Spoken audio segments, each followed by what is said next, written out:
జై కాంగ్రెస్ గట్టిగా జై కాంగ్రెస్. మిత్రులారా,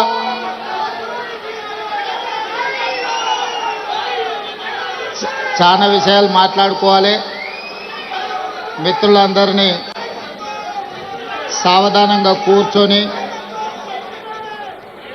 ఢిల్లీ నుంచి సందేశాన్ని తీసుకొని గ్రామ గ్రామాన ఢిల్లీలో చర్చల సారాంశాన్ని చేరవేయాల్సిందిగా కోరుకుంటూ, తెలంగాణ కాంగ్రెస్ పార్టీ అధ్యక్షులు మిత్రులు మహేష్ కుమార్ గౌడ్ గారి నేతృత్వంలో చలో ఢిల్లీ కార్యక్రమం తీసుకొని జంతర్ మంతర్ వేదికగా కాంగ్రెస్ పోరుబాట కార్యక్రమాన్ని నిర్వహించి, ఈ కార్యక్రమానికి శ్రీమతి సోనియా గాంధీ గారు, శ్రీ మల్లికార్జున్ ఖర్గే గారు, శ్రీ రాహుల్ గాంధీ గారు, శ్రీమతి ప్రియాంక గాంధీ గారు, మీనాక్షి నటరాజన్ గారు, కేసీ వేణుగోపాల్ గారి సంపూర్ణ మద్దతు తీసుకొని వేలాది మంది ఈరోజు ఉదయం నుంచి ఈ జంతర్ మంతర్ ధర్నా కార్యక్రమంలో భోజనం చేయకుండా ఉదయం నుంచి ఇక్కడ కూర్చొని మేమందరం 4 కోట్ల తెలంగాణ ప్రజలు, తెలంగాణ రాష్ట్ర ప్రభుత్వం శాసనసభ ఆమోదించిన విద్యా ఉద్యోగాలలో ఓబీసీలకు 42% రిజర్వేషన్, అదేవిధంగా ఎన్నికలలో ప్రజాప్రతినిధులలో రాజకీయ రిజర్వేషన్లు 42% ఇవ్వాలని 2 బిల్లులను ఆమోదింపజేయడమే కాకుండా 2018లో ఆనాటి ముఖ్యమంత్రి చంద్రశేఖరరావు గారు బలహీన వర్గాల మీద కక్ష కట్టి తెలంగాణ రాష్ట్రంలో 50% రిజర్వేషన్లు మించకుండా ఒక చట్టాన్ని చేసి ఈనాడు మనం 50%కి పైగా రిజర్వేషన్లు ఇవ్వాలంటే ఆనాడు చంద్రశేఖరరావు గారు చేసిన చట్టం గుదిబండగా మారి తెలంగాణ రాష్ట్రంలో సర్పంచులుగా, ఎంపీటీసీలుగా, జడ్పీటీసీలుగా, జిల్లా పరిషత్ చైర్మన్లుగా, మున్సిపల్ కౌన్సిలర్లుగా, కార్పొరేటర్లుగా, మున్సిపల్ చైర్మన్లుగా, మేయర్లుగా రిజర్వేషన్ల పరంగా బలహీన వర్గాలకు అన్యాయం చేసే చట్టాన్ని తొలగిస్తూ మన మంత్రివర్గం ఆర్డినెన్స్ను పాస్ చేసి గవర్నర్ గారికి పంపిస్తే విద్యా ఉద్యోగాలలో 42% రిజర్వేషన్లు బలహీన వర్గాలకు, రాజకీయాలలో స్థానిక సంస్థలలో 42% రిజర్వేషన్ల బిల్లులను తెలంగాణ రాష్ట్ర గవర్నర్ రాష్ట్రపతి ఆమోదానికి పంపించారు. ఇదే కాకుండా తెలంగాణ మంత్రివర్గం ఆమోదించిన ఆర్డినెన్స్ 50% పరిమితిని తొలగిస్తూ ఆమోదించిన ఆర్డినెన్స్ను కూడా రాష్ట్రపతి గారికి పంపించడం జరిగింది. దాదాపుగా ఈ బిల్లులు వచ్చి 4 నెలలు పూర్తయినా రాష్ట్రపతి గారి నుంచి ఆమోద ముద్ర పడలేదు.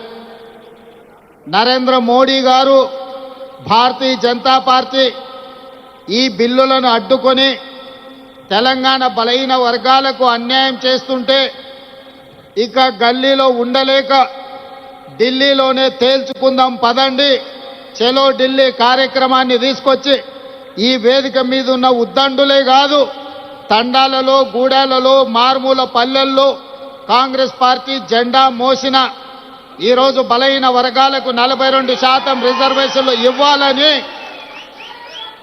42% రిజర్వేషన్లను నరేంద్ర మోడీ గారు మెడలు వంచైనా తీసుకువెళ్తామని చెప్పి వేలాదిగా ఈరోజు జంతర్ మంతర్లో ఈ ధర్నా దీక్షలో కూర్చున్నారు. మిత్రులారా, హైదరాబాదు నగరంలో తెలంగాణ ప్రాంతంలో ఈ ధర్నా ఈ దీక్ష చేస్తే కేవలం తెలంగాణ రాష్ట్రంలో ఉన్న రాజకీయ పార్టీల మద్దతు మాత్రమే మనకు ఉంటుంది.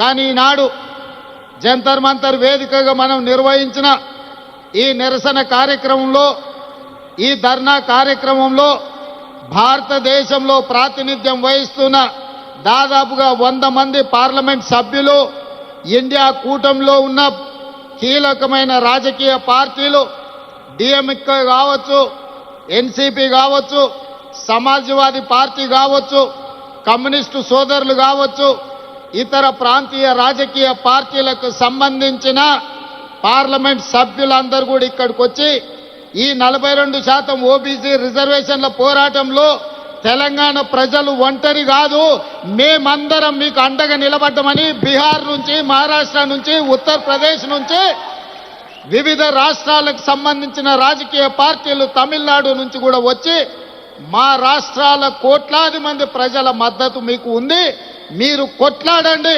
మీకోసం పార్లమెంటులో నరేంద్ర మోడీని నిలదీస్తామని చెప్పి ఇండియా కూటమికి సంబంధించిన రాజకీయ పార్టీలు, పార్లమెంట్ సభ్యులు ఈరోజు మనకు అండగా నిలబడ్డారు.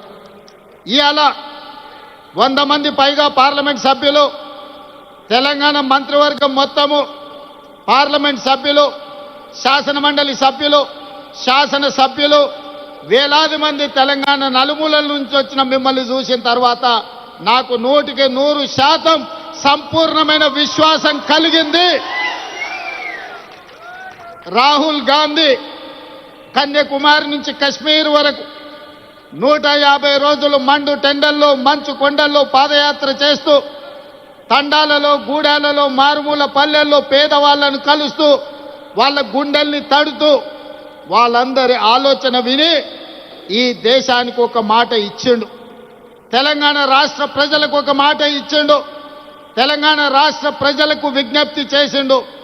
తెలంగాణ రాష్ట్రంలో మీరు కాంగ్రెస్ పార్టీని అధికారంలోకి తీసుకురండి, నా బాధ్యత మీకు 42% రిజర్వేషన్లను చట్టం చేసే బాధ్యత, 100 సంవత్సరాల నుంచి వాయిదా పడుతున్న జనగణనలో కులగణన తెలంగాణ రాష్ట్రంలో చేస్తాము అని రాహుల్ గాంధీ గారు 4 కోట్ల తెలంగాణ ప్రజలకు మాట ఇచ్చిండు. కామారెడ్డిలో మా మిత్రుడు మహేష్ కుమార్ గౌడ్ గారి తీర్మానంతో షబ్బీర్ అలీ గారి నియోజకవర్గంలో 42% బీసీ రిజర్వేషన్లు, బీసీ డిక్లరేషన్ను ఆనాడు పొన్నం ప్రభాకర్ గారు, అదేవిధంగా మా manifesto committee chairman Sridhar Babu గారి తీర్మానం మేరకు రాహుల్ గాంధీ గారు, సిద్ధరామయ్య గారు కామారెడ్డిలో ప్రజలకు మాట ఇచ్చారు. ఆ మాటలో భాగంగానే ఇవాళ 42% రిజర్వేషన్లకు సంబంధించి 100 సంవత్సరాల నుంచి ఏ రాష్ట్ర ప్రభుత్వం, కేంద్ర ప్రభుత్వం కులగణన చెయ్యలే. నాకు తెలిసి ఉమ్మడి రాష్ట్రంలో 16 మంది, తెలంగాణ రాష్ట్రంలో చంద్రశేఖరరావు గారు, మొత్తం 17 మంది ముఖ్యమంత్రులు 70 సంవత్సరాలలో ఈ దేశం మొత్తం లెక్కేస్తే ఒక 300 మంది ముఖ్యమంత్రులైన ఈ దేశంలో వివిధ రాష్ట్రాలకు 300కు పైగా ముఖ్యమంత్రులు ఎవరు చెయ్యని సాహసం, ఎవరు చెయ్యని కులగణన తెలంగాణ రాష్ట్రంలో నా మంత్రివర్గ సహచరులు, ముఖ్యంగా ఉప ముఖ్యమంత్రి వర్యులు బట్టి విక్రమార్క గారు, cabinet sub committee chairperson Uttam Kumar Reddy గారు, దామోదర్ రాజనరసింహ గారు, పొన్నం ప్రభాకర్ గారు, సీతక్క, వీళ్ళందరూ నాకు అండగా నిలబడి 100 సంవత్సరాల నుంచి జరగని కులగణనను 300 పైగా ముఖ్యమంత్రులు చెయ్యలేని పనిని చేసే అవకాశం, చరిత్రలో మిగిలిపోయే అవకాశం మీరందరూ కల్పించారు. ఈనాడు ఏ ముఖ్యమంత్రికి రాని అవకాశం, ఏ రాష్ట్రానికి రాని అవకాశం, ఈరోజు దేశానికి ఆదర్శంగా నిలబడడానికి తెలంగాణ రాష్ట్రానికి, తెలంగాణ రాష్ట్ర 2వ ముఖ్యమంత్రిగా మీ సోదరుడిగా నాకు అవకాశం వచ్చింది.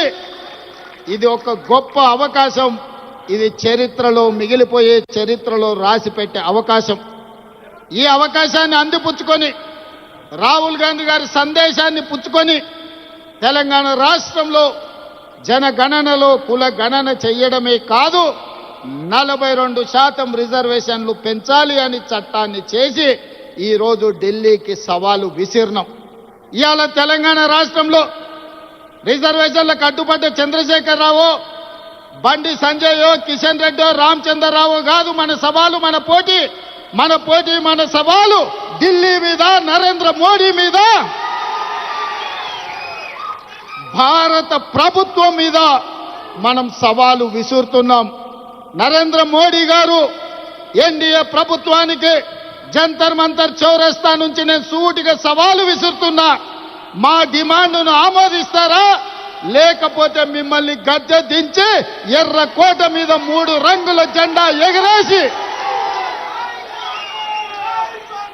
ఎర్రకోట మీద 3 రంగుల జెండాను ఎగరేసి మా నాయకుడు రాహుల్ గాంధీ గారిని దేశ ప్రధానమంత్రిగా చేసి 42% ఓబీసీ రిజర్వేషన్లను సాధించుకునే వరకు ఇక్కడ ఉన్న వాళ్ళు ఎవరు నిద్రపోరన్న మాట నరేంద్ర మోడీ గారికి నేను విజ్ఞప్తి చేస్తున్నా. మిత్రులారా, ఈ వేదిక మీద నుంచి నేను విజ్ఞప్తి చేస్తున్న ఈ భారత ప్రధానమంత్రి గారికి, అయ్యా నరేంద్ర మోడీ గారు, మీ గుజరాత్ నుంచి గుంట భూమి మేము అడగలే, మీ పోర్బందర్ పోర్టు నుంచి చుక్క నీళ్లు అడగలే. మా తెలంగాణ రాష్ట్రంలో మా గడ్డ మీద మా బలైన వర్గాల సోదరులకు మేము 42% రిజర్వేషన్లు ఇచ్చుకుంటామంటే మీ గుజరాత్ వాళ్ళకు వచ్చిన కడుపు మంటేందని నేను అడగదలుచుకున్నా. ఇవాళ మేము గుజరాత్లో అడగలేదే, మేము ఉత్తరప్రదేశ్లో అడగలేదే, మేము మహారాష్ట్రలో అడగలేదే, మేము మా తెలంగాణలో 4 కోట్ల ప్రజలం నిర్ణయించి శాసనసభలో బిల్లు ఆమోదించి విద్యా ఉద్యోగాలలో రాజకీయాలలో బలైన వర్గాలకు 42% రిజర్వేషన్ ఇవ్వాలని ముక్త కంఠంలో 4 కోట్ల ప్రజలు విజ్ఞప్తి చేస్తే మా ఆలోచనలను మా బిల్లులను తుంగలో తొక్కే అధికారం మీకెవరిచ్చిందని నేను నరేంద్ర మోడీ గారిని బీజేపీని నేను అడగదలుచుకున్నా.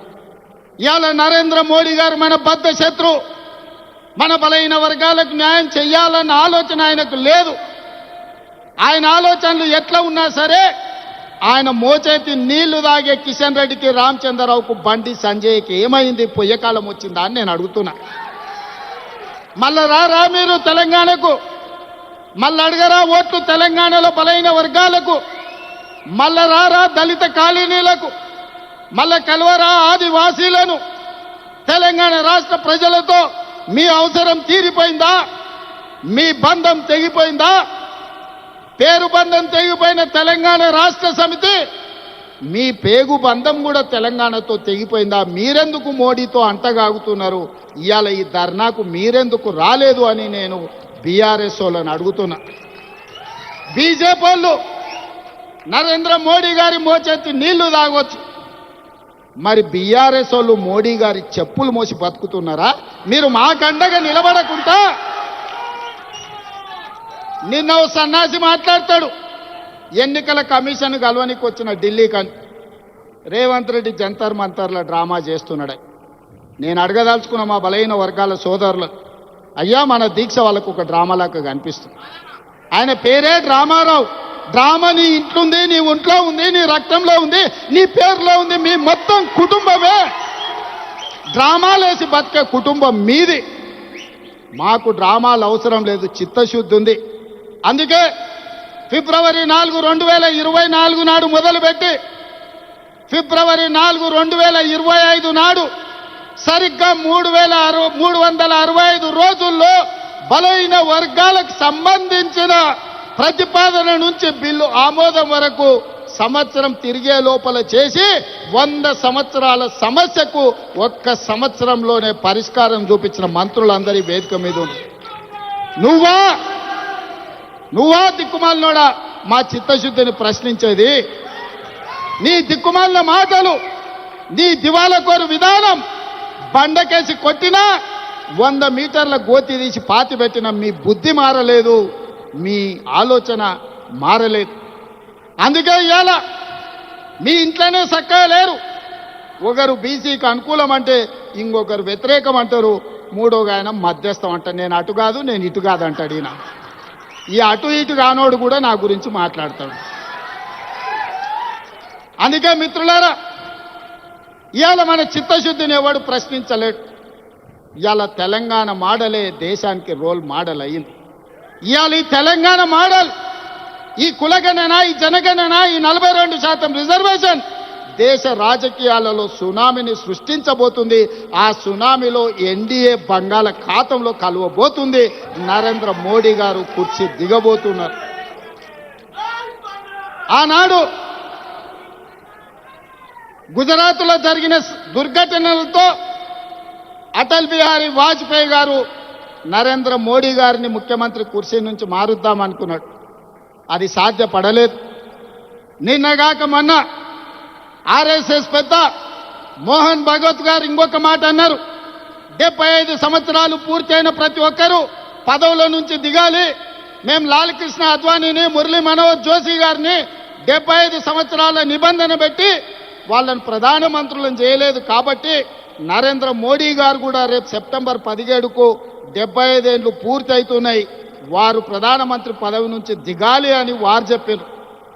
కానీ నరేంద్ర మోడీ గారి పరమ భక్తుడు నిశికాంత్ దూబే గారు ఒక మాట చెప్పారు.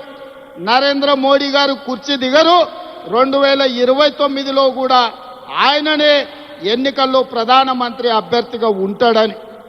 నేను ఒక మాట చెప్పదలుచుకునే వేదిక మీద, నరేంద్ర మోడీ గారు మీరు దిగొద్దు కుర్చీ, 2029 వరకు మీరే ఉండాలి.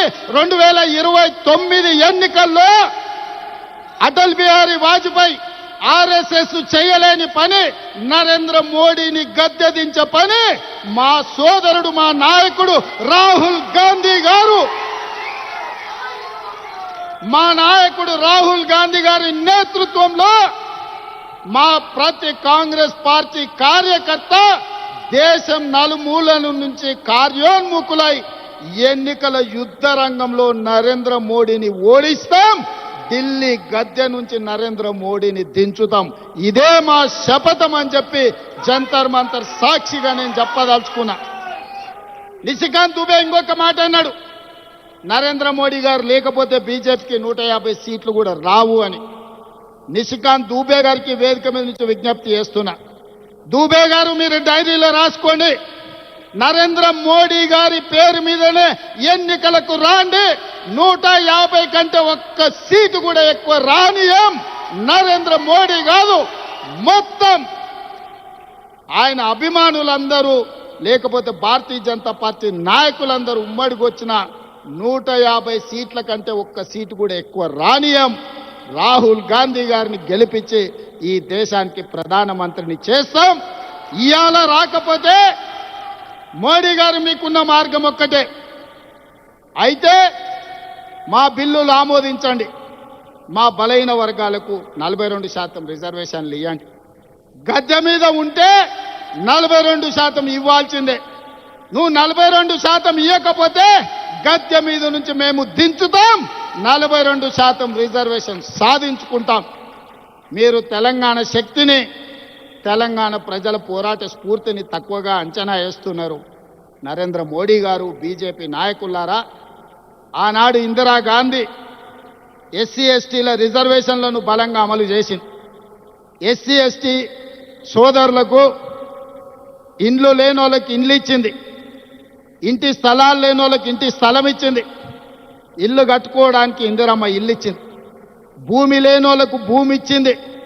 దున్నేవాడికే భూమి హక్కు అన్న నక్సలైట్ల నినాదాన్ని లక్షలాది ఎకరాల భూములు దళితులకు అసైన్మెంట్ పట్టాల పేరు మీద భూములు ఇచ్చింది. అడవుల్లో బతికే మా ఆదివాసీ సోదరులకు పోడు భూముల పట్టాలు ఇచ్చి 25 లక్షల ఎకరాల భూములు దళితులకు ఇచ్చింది. 10 లక్షల ఎకరాల భూములు గిరిజనులకు, ఆదివాసులకు, మా లంబాడి సోదరులకు ఇవాళ రిజర్వేషన్లు ఇచ్చింది. ఇవే కాదు, డాక్టర్లుగా, లాయర్లుగా, ఇంజనీర్లుగా, ఐఏఎస్లుగా, ఐపీఎస్లుగా, ఐఎఫ్ఎస్లుగా ఈరోజు రాజ్యాధికారాన్ని నడుపుతున్నారంటే సిఎల్పి నాయకుడిగా బట్టి విక్రమార్క గారు అసెంబ్లీలో కేసీఆర్తో కొట్లాడిందంటే ఇందిరమ్మ నాడు దళితుల పట్ల, గిరిజనుల పట్ల తీసుకున్న నిర్ణయాలు ఇవాళ డాక్టర్ మల్లు రవి గారు డాక్టర్ అయినరు, బట్టి విక్రమార్క గారు ఉప ముఖ్యమంత్రి అయినరు, మా దామన్న ఉమ్మడి రాష్ట్రానికి ఉప ముఖ్యమంత్రిగా పనిచేసిండు. ఈరోజు మెడికల్ అండ్ హెల్త్ డిపార్ట్మెంటుని సమర్థవంతంగా నిర్వహిస్తుండు. ఆ విధంగా ఇందిరాగాంధీ గారు దళితుల, గిరిజనుల గుండెల్లో, ఆదివాసీ లంబాడి తాండాలలో ఒక దేవతా మూర్తిగా ఈరోజు వాళ్ళ ఇండ్లల్లా గుర్తుంది. వాళ్ళ తల్లిదండ్రులతో పాటు ఇందిరాగాంధీ గారు ఫోటోను పెట్టుకొని ఇవాళ ఎస్సీ ఎస్టీలు ఇందిరమ్మను పూజిస్తారు. ఇందిరమ్మ, అమ్మ అనే పదంలో ఉన్న మధురం, అమ్మ అనే పదంలో ఉన్న అనుబంధం. ఇందిరమ్మ మన కన్న తల్లి కాకపోవచ్చు, సొంత తల్లి కంటే ఎక్కువ ఆదివాసులను, గిరిజనులను, దళితులను చూసుకున్నది కాబట్టి ఇందిరాగాంధీ, ఇందిరమ్మ ఈ దేశానికి నాయకత్వం వహించింది. ఆమె పుత్రుడు రాజీవ్ గాంధీ ఆనాడు ఈ దేశంలో కంప్యూటర్ను ప్రవేశపెట్టిండు. ఆయన మిత్రుడు శామ్ పిట్రోడా టెలికాం టెక్నాలజీని ప్రవేశపెట్టిండు. ఆనాడు ప్రధానమంత్రిగా రాజీవ్ గాంధీ, ఐటీ టెలికాం మినిస్టర్గా శామ్ పిట్రోడా ఈ దేశంలో కంప్యూటర్ని, టెలికాం వ్యవస్థని అందిస్తే రెడ్డిలు, చౌదరులు, నాయుడులు, రావులు ఈరోజు కంప్యూటర్ సంస్థలకి యజమానులై అమెరికాలో సిలికాన్ వ్యాలీని శాసించి అమెరికా ఆర్థిక వ్యవస్థనే గుప్పిట్లో పట్టుకోగలిగిన గొప్ప మేధావులుగా ఆనాడు రాజీవ్ గాంధీ ఇచ్చిన కంప్యూటర్, ఐటీ టెక్నాలజీ విప్లవమే, కంప్యూటర్ విప్లవమే, ఐటీ టెక్నాలజీ విప్లవమే ఈరోజు అమెరికా కాదు ప్రపంచ దేశాలను ఓ రెడ్డి, ఓ చౌదరి, ఓ నాయుడు, ఓ రావు శాసిస్తున్నాడు అని అంటే దానికి మన నాయకుడు రాజీవ్ గాంధీ చేసిన పునాదులే ఐటీ విప్లవం, అదే విధంగా కంప్యూటర్ విప్లవం. ఆనాడు ఇందిరాగాంధీ, ఆ తర్వాత రాజీవ్ గాంధీ విధానాలలో మా బలైన వర్గాలకు సంపూర్ణమైన న్యాయం జరగలేదని మా నాయకుడు రాహుల్ గాంధీ గారు గుర్తించాడు. అందుకే ఇవాళ వాళ్ళ వారసుడుగా, వాళ్ళ త్యాగాల పునాదుల మీద ఈ దేశానికి నాయకత్వం వహిస్తున్న రాహుల్ గాంధీ గారు ఇవాళ కులగణన చెయ్యాలి, ఓబీసీ రిజర్వేషన్లు చెయ్యాలని కంకణ బద్దుడై ఈరోజు రాహుల్ గాంధీ గారు బయలుదేరింది. అందుకే ఈనాడు దేశం నలుమూలల ఇది ఎజెండాగా మారింది. దానికి తెలంగాణ రాష్ట్రమే ఆదర్శంగా నిలబడింది. రాహుల్ గాంధీ గారి మాట శిలాశాసనం. ఈ శిలాశాసనాన్ని ముందుకు తీసుకెళ్లే బాధ్యత నాది, నా మంత్రివర్గ సహచరులు. ఎవరైనా సరే, ఎంత గొప్పోడైనా, ఎంత పెద్దోడైనా, ఏ పదవిలో ఉన్నా సరే రాహుల్ గాంధీ గారి శిలాశాసనానికి ఎదురొస్తే వాళ్ళ పాలిట మరణ శాసనం తెలంగాణ రాష్ట్రం రాయబోతుంది. రాహుల్ గాంధీ గారి సందేశమే దేశం నలుమూలలకు చేరవేయడానికి ఈరోజు జంతర్ మంతర్కి వచ్చినాం సోదరులారా. ఇవాళ ఒక గొప్ప లక్ష్యంతో, ఒక గొప్ప విజయాన్ని సాధించడానికి అవసరమైన పోరాటాలు, త్యాగాల కోసం సిద్ధమయ్యే తెలంగాణ కదిలి వచ్చి జంతర్ మంతర్లు దీక్షలో కూర్చున్నది. మోడీ గారు ఇప్పటికైనా ఆలోచన చేయండి, కుట్రలు కుతంత్రాలు మానండి. మా తెలంగాణ రాష్ట్రంలో విద్యా ఉద్యోగాలలో 42% రిజర్వేషన్, రాజకీయాలలో స్థానిక సంస్థల్లో 42% రిజర్వేషన్ బిల్లులు రాష్ట్రపతి గారి దగ్గర ఉన్నాయి. తక్షణమే ఆమోదించండి.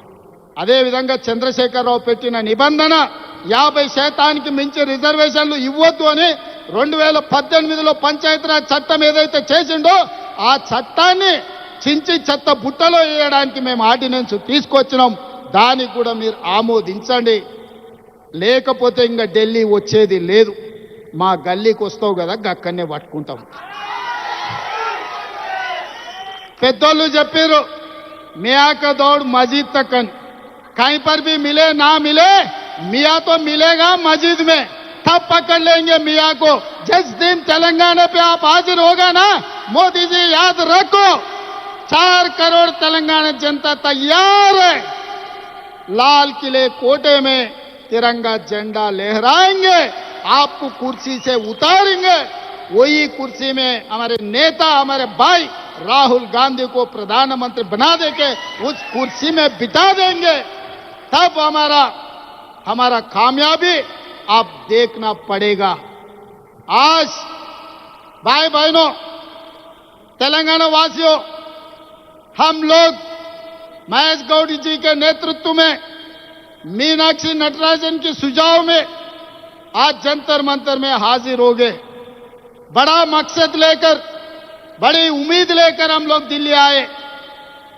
हम लोग इसीलिए दिल्ली आए, तेलंगाना राज्य सरकार ने यह तय किए एजुकेशन एम्प्लॉयमेंट में ओबीसी के लिए 42% रिजर्वेशन, पॉलिटिकल रिजर्वेशन इन लोकल बॉडीज 42%.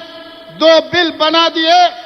हम लोग गवर्नर साहब को हम भेज दिए, गवर्नर साहब ने राष्ट्रपति जी को भेज दिए वो 2 बिल। और तीसरे ऑर्डिनेंस चंद्रशेखर राव ने ओबीसी के खिलाफ है, वो इसीलिए ये कानून बनाया तेलंगाना में, पंचायत राज एक्ट बनाया, 50% गुना से ज्यादा रिजर्वेशन नहीं देना किसी को, एससी हो, एसटी हो, ओबीसी हो, कोई भी हो, महिला हो, 50% से ज्यादा रिजर्वेशन नहीं देना, ये कानून बनाया 2018 में। हम लोग ओबीसी रिजर्वेशन बढ़ाने के लिए जो केसीआर ने कानून बनाया उसको हटा दे के, फाड़ दे के हम ऑर्डिनेंस बनाए, वो ऑर्डिनेंस भी राष्ट्रपति मैडम के ने अभी पेंडिंग पड़ा हुआ है। इसीलिए सड़क से लेकर संसद तक लड़ने के लिए हम तय कर लिए, इसीलिए सड़क से निकल के जंतर मंतर सड़क में बैठा हुआ है राहुल गांधी, मल्लिकार्जुन खड़गे जी और प्रियंका जी, केसी वेणुगोपाल जी संसद में लड़ रहे हैं हमारे तरफ से। हमारे डॉक्टर मल्लू रवि, हमारे तेलंगाना कन्वीनर, सबसे समझौता कर दे के बाकी इंडिया गठबंधन को सब एमपीओ को आज इधर हाजिर करवाए। ये बात ऐसे है कि ये मामला, ये समस्या 4 करोड़ तेलंगाना जनता के नहीं है, 140 करोड़ इस देश के जनता ने आज तेलंगाना के तरफ पलट के देख रहा है। तेलंगाना आदर्श होगा इस देश राजनीति में। इस देश में हर कोई राजकीय पार्टी आजादी के बाद वो शुरुआत किए। इस देश में एक ही पार्टी ऐसे पार्टी है, आजाद से पहले 140 साल पहले इस देश जनता के लिए जन्म लिया। हम लोग ने इस देश को आजादी दिलवाए, हम लोग ने इस देश को संविधान दिए, हम लोग इस देश को रिजर्वेशन ओबीसी, एससी, एसटी से लेकर सबको रिजर्वेशन दिए, हम लोग ने इस देश को तिरंगा झंडा दिए, हम लोग ने इस देश को जनगण मन हम लोग ने दिए। सब सारे इस देश को जो भी दिए कांग्रेस पार्टी ने दिए। हमारे भाई पीछे से बोल रहा है 70 साल का तेलंगाना सपना कांग्रेस पार्टी श्रीमती सोनिया गांधी जी ने दिए। जब इस देश की जनता किसी चीज के लिए लड़ने का जरूरी नहीं है, वो जनता के लिए कांग्रेस पार्टी लड़ेगी, कांग्रेस पार्टी मरेगी। कांग्रेस के नेता शहीद होकर गांधी जी से लेकर इंदिरा जी, राजीव गांधी जी इस देश के लिए शहीद होकर एक देश को, मजबूत देश को गांधी परिवार ने बनाया। इसीलिए वही गांधी परिवार के वारिस राहुल गांधी जी ने ये वादा किया, इस देश को आने वाले दिनों में जाति गणना कांग्रेस पार्टी लागू करने वाले हैं, ओबीसी रिजर्वेशन बढ़ाने वाले हैं। इसीलिए आज हम लोग इधर आए। बीजेपी वाले ये सोच रहे, मोदी जी का परम भक्त निशिकांत दुबे जी ने कुछ कहा 4 दिन पहले, आने वाले चुनाव में मोदी जी के नेतृत्व में अगर नहीं है तो भारतीय जनता पार्टी को 150 सीट से ज्यादा सीट नहीं मिलने वाले, क्योंकि मोहन भगवत जी ने यह कहा 75 इयर्स कानून लगाए बीजेपी में, अडवाणी जी को, मुरली मनोहर जोशी जी को हम हटाए, मोदी जी भी हटना है उनका 75 इयर्स होने के बाद। तो कुर्सी छोड़ने के लिए मोदी जी, उनके परम भक्त तैयार नहीं है। 2002 में भी अटल जी ने कोशिश की है मोदी जी को मुख्यमंत्री कुर्सी से हटाने के लिए, उस दिन भी अटल जी का बात नहीं सुने। आज मोहन भगवत की बात भी मोदी जी नहीं सुनने वाले, हमको पता है। हम भी यही सवाल करना चाहते हैं, मोदी जी आप हटना नहीं, वो कुर्सी में बैठना। आने वाले लोकतंत्र, आने वाले लोकसभा चुनाव में राहुल जी के नेतृत्व में मोदी जी को हरा देंगे, 150 से 1 सीट भी बीजेपी को नहीं आने देंगे। लाल किला पे तिरंगा झंडा लहराएंगे, राहुल गांधी जी को प्रधानमंत्री बना देंगे। तब तक हमारे तेलंगाना की जनता, 4 करोड़ जनता, सब लोग तैयार है, हाजिर है मोदी जी को हराने के लिए, ओबीसी एजेंडा लेकर देश पर आग लगाने के लिए। आप सब लोग तैयार है? अंदर सिद्धमेना? मोदी नोडिद्दामा? मोदी नोडिद्दामा? మోడీ ఓడిద్దామా? మోడీని ఓడిద్దామా? మీరందరు సిద్ధమేనా? రాహుల్ గాంధీని ప్రధానమంత్రిని చేద్దామా? రాహుల్ గాంధీని ప్రధానమంత్రిని చేద్దామా? జై కాంగ్రెస్, జై జై కాంగ్రెస్. ధన్యవాదాలు మిత్రులారా.